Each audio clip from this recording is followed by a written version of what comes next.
Hey, this is Mrs. Lax. This is CPS Part 2 experience. CPS Part 2. Let's talk about how it affects the children. How it affects you emotionally when you go back home and your children that you so used to hearing them play and run around the house, you're not hearing it no more. It's empty. Some parents end up killing themselves, hanging themselves. Some parents try to drug out themselves. They feel so guilty. They feeling, what did I do wrong? What didn't do right? Some end up in mental health. We're talking about children. We're talking about mothers that have carried a child for 9 months and all of a sudden a government agency snatched their children away. And now they have to go through all of these channels and all the red tape in order to get their children back. That's if they ever get their children back from CPS. Let's think of how the children feel. Children don't have a clue what's going on. Shocking. It shocks them. That in itself also emotionally damage them. Especially if it's not being explained why. And they're just being torn apart from their parents. Come on, you need to go with us. You got to go with us. Why? Why? I want my mommy. I want my mommy. I want my daddy. I want my mommy. I want my mommy. Well, I want grandma. I want grandma. Right? So some are not being explained why you have to go here for a little while. Okay? It's shocking. And then it's amazing how this is for the innocent ones now. The innocent parents, innocent grandmothers, innocent uncles and aunties. This is for the innocent ones. It's the ones where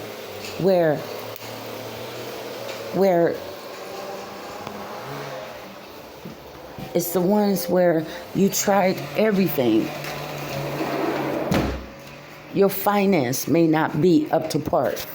Your finance may not be there, but still, you scraped up, you know how to take care of the child. They may not be eating on steaks and all potatoes every day, but you know how to go in there and make biscuits and gravy. You know how to go in there and make biscuits and syrup. You know how to, take flour and make something out of nothing. Okay? And it's devastating on a child to be so used to their family and then to be plucked up and put in a totally new environment around other kids that really, some kids really do have some real bad behavior problems because they have been abused and they have been neglected and they have been raped. They have been messed with as children. So their behavior is bad. I mean, I wouldn't say bad, but they do have behavior problems.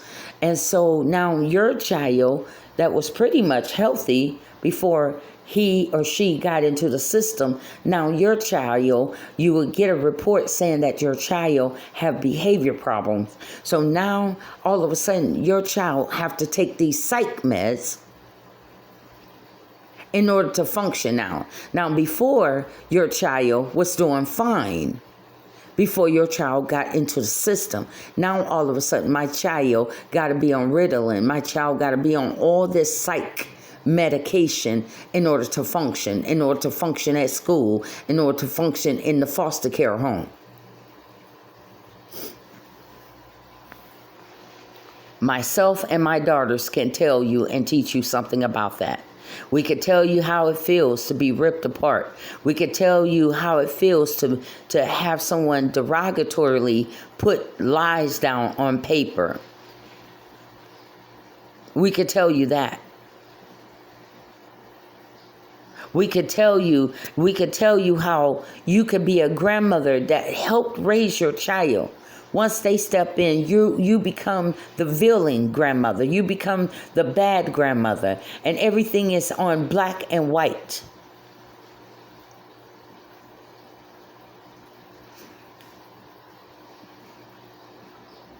I started asking questions about my grandbaby that was taken and put into the system, because it's amazing how my mother's children was taken, my children was taken, my daughter's children was aimed at. Like a family, like a generation for a family, for the women's of the family. Snatching up babies from the family. Not only on my side, sister's side, snatching up the women of this family, children. And they could tell you exactly how that feels.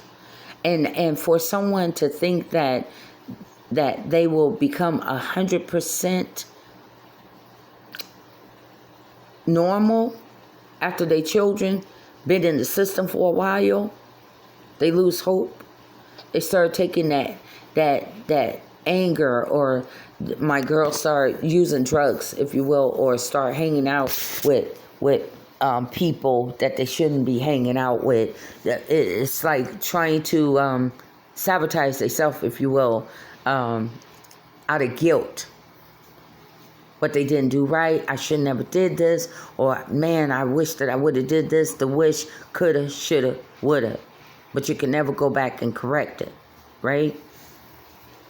Sometimes those social workers are evil and evil as hell. Let's talk about, we ain't talking about the good ones. We talking about the corrupt ones. We talking about the evil ones. The evil ones that write down bad reports about you. And it's like, what? All I did was try to work as a young woman to take care of my children. And I get all of these negative, derogatory words up against my name. Like notorious. Notorious, really? I'm not even in no gang. What are you talking about? Really, seriously. Oh, yeah, that's another thing. When you're in the midst of them, you can't show no anger. Not even after your child is taken. You know, the first thing you're going to do is cry. You're going to, some may scream. Honey, they take all of that and put that in report. Emotional, they call you emotional, what they call it? Emotional unstable. Emotional unstable, that's what they call you. Emotional, mental, unstable. So after they take your kids, it's almost like a rape victim. After they take your kids, then they go and then they tell you go get evaluated. So they may put that on your case plan, that you need to get evaluated. Well, damn, yes. I remember they did that stuff to me when that first happened. And I remember they did that stuff to me. And the doctor said, well, hell, I will be acting the same way if they just snatch my children. Ain't nothing wrong with you, Miss Lax. That's a normal reaction when a mother child gets snatched away from them. But they will, and then we'll try to ride on that crazy, emotional, mental, unstable in order to support their case. But if you don't have no evidence of me being emotional, unstable, because that's a normal reaction about you taking somebody's kid. But do I have a history with you guys? Have I ever had a history with you?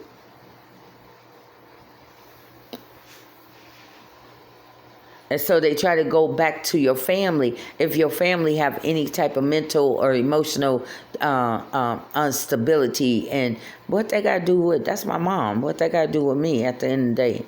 You about ready to give me mental, emotional instability by you sitting up here lying on paper, by you sitting up here making all these false claims up against my name and my reputation and my character. Some of the stuff get produced by them after you start reading that piece of paper. You're in awe, you're in shock.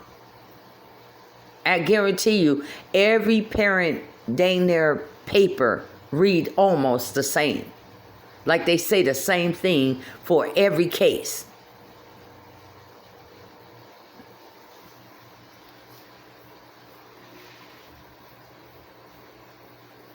What else I want to share with you? I thank God that I don't have minors. You sitting up here talking about me, but it's like, honey, yep, I may be going through my thing right now, and I may be overweight. But at the end of the day, Lord Jesus, you better pray that your flight be very light while you going on this earth, and you never have an encounterment with them. With them. I mean, they act like they are the police. And they're social services. They're just human social workers. But they act like they are the sheriff. They act like they are the police, the local, and the FBI. Like, is this in the scope of your job description? Let me see your job description. Let me just read that so I know that you are way out of the scope of you interfering in my personal affairs. They're going to want to look at your income.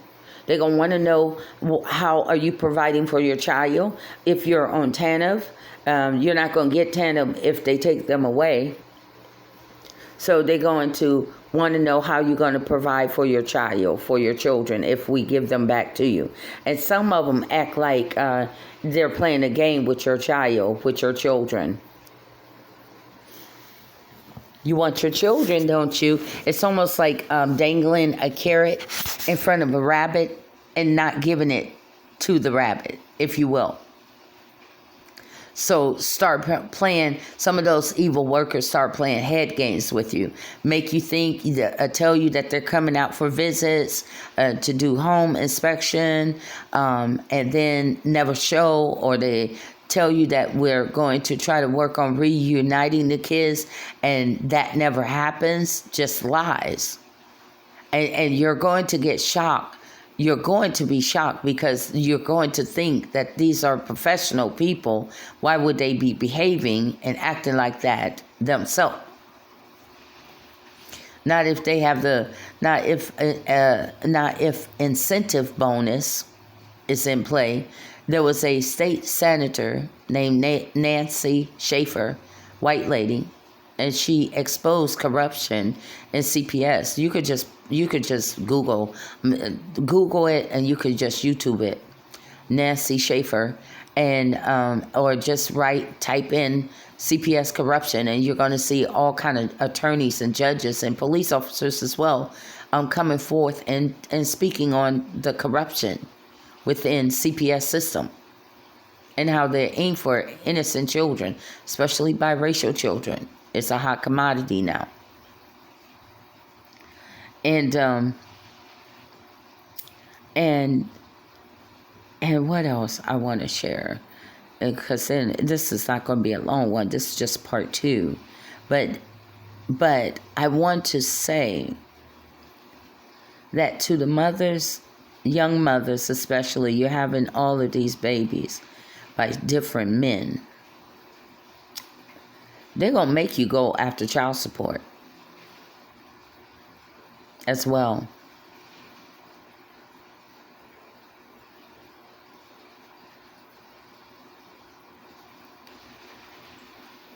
But the young women that's having all of these babies by all the different men, it's like you're as far as from their point of what they could see, is that you live in a reckless lifestyle.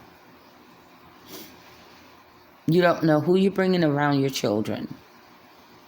You leave your children with these men that you just met. You may come home one day and your child is dead. You may come home one day and your child just got raped, molested. Whenever you have a happy child, signs that your child have been abused. You know that your child is pretty much talkative and your child is pretty much open.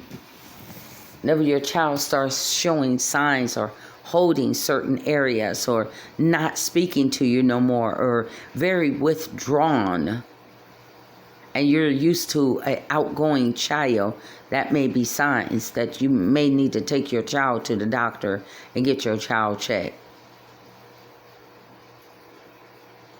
I'd rather be safe than sorry. Because I can always get another man, but I can't not get another child, or my child will never be the same again. The same way with men, you have all kind of women coming around your children, even your sons. You don't know if she's a pedophile. And women go undetected because nobody would think that a woman could be a pedophile. Are you getting me?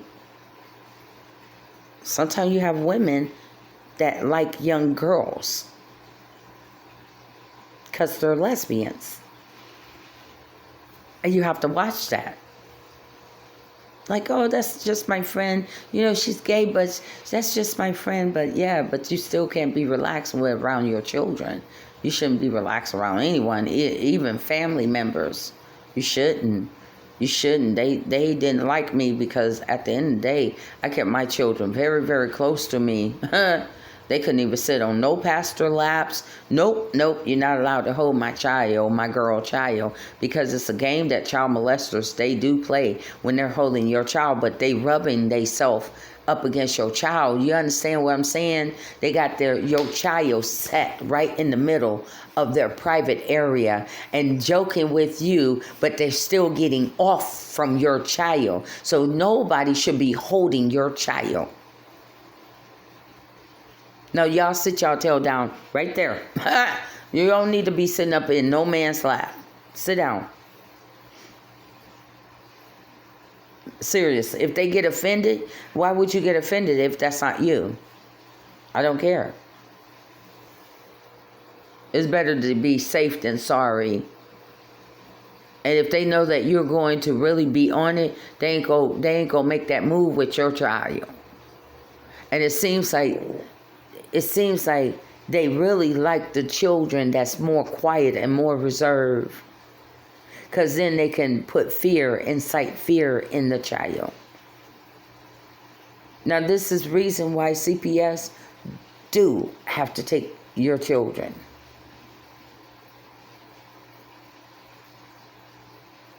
Do. Because you're bringing all kind of men around your children.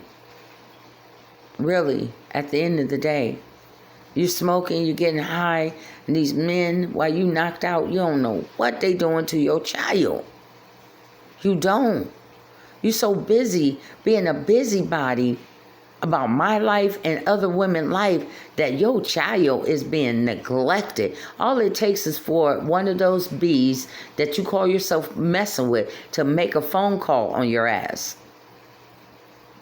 There's always a way to get your ass back. While you're messing with other people, there's always a way for somebody to get your tail back where it really will hurt you as well. The same way how you're trying to hurt them, it's going to hurt you even more harder.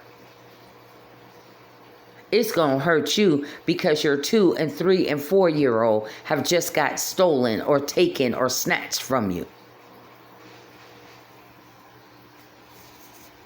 You should be very careful when you're plotting evil and trying to do evil, because evil come back around to you and around to your door, you and your husband door, you and your boyfriend door, with those kids in the house.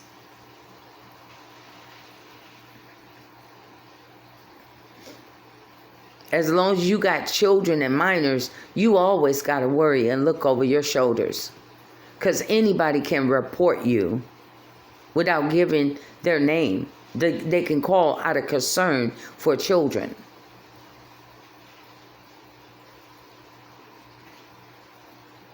And that's real talk. So, oh yeah, getting back to the neighbor that kept on calling him on me. The caseworker was like, you got an enemy, don't you? I said, yep, she right downstairs. Say, I know, because kids, you got everything, and she keep calling us. So she just closed out the case again, you know. And your enemies, when you know that you're doing right, and you know that you're doing right, at the end of the day, you don't have nothing to worry about. It's like, at the end of the day, they gonna close out the case. You see what I'm saying? And she knew, because the lady kept calling back to back, she knew that it was being spitefully done unto me.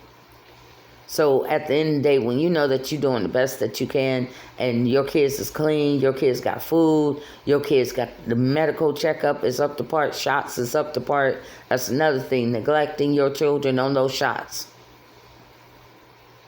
And keeping up with your shot records, proof. That's another thing. You want to make sure that you cover your toe in that part of the medical area. Yeah, all points, baby. I've been through all points, honey. At the end of the day, school attendance. You know, sometimes I used to work double shifts. Sometimes I would wake up late and didn't get the kids off to school in time. So yes, sometimes they did have absence.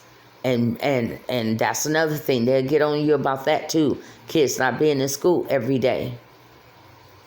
Education neglect. All of that. So at the end of the day, what I'm saying to you is that the Bible tells you to mind your own business, stay at home, and take care of your own household.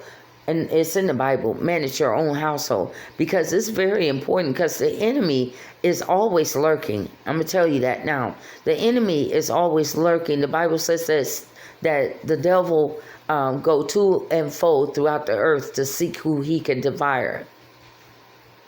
And he mainly loved aiming for families. Okay? Satan comes to steal, kill, and destroy the family. Mainly. Steal, kill, and destroy. Okay? You smart men that have children, while you being ugly and nasty to me, you better hope that you never get a visit from CPS. While you call yourself Kiki, yeah, that same laughing. I don't like laughing at my enemies, because the Bible tells us not to. But that same kind of treatment that you throwing out to the universe at me, that same treatment will be done back to you. I'm telling you, they will slander your name the same way how you trying to slander my name. They will slander your name on a piece of paper before a judge. And will do everything in their power to convince the judge that you are an abusive man in your household. Or convince the judge that you, as the father, should not be in the household. While you laughing and try to put me on public blast. They put you on public blast.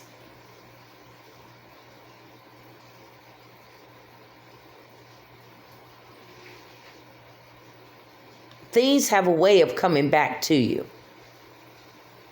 Even if it comes back through your children, your little minor children.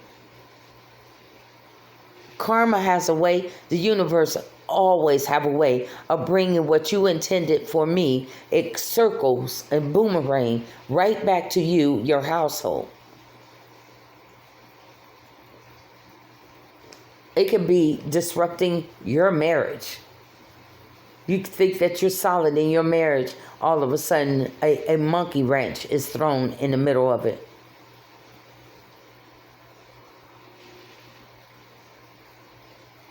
I think that do unto others as you will have them to do unto you is the number one cardinal rule for respecting other people. If you that bad, you think that you love videos. I think there's nothing more embarrassing for parents to sit up there and you don't videotape my life, but you on, the news for neglecting your child or abusing your child or killing your child.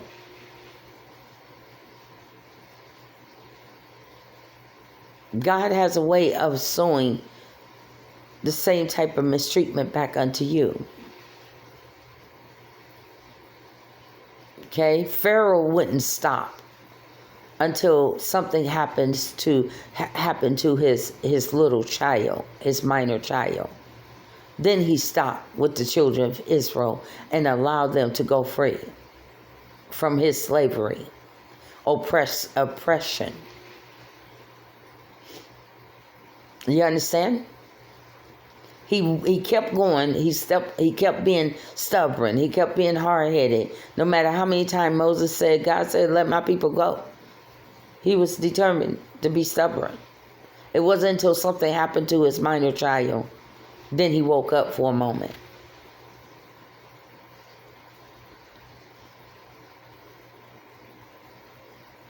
I'm saying to you, you had your fun, you had your laugh with me. Don't let your suffering or your payback be to the point where you have a introduction to karma knocking at your door in the form of CPS visits.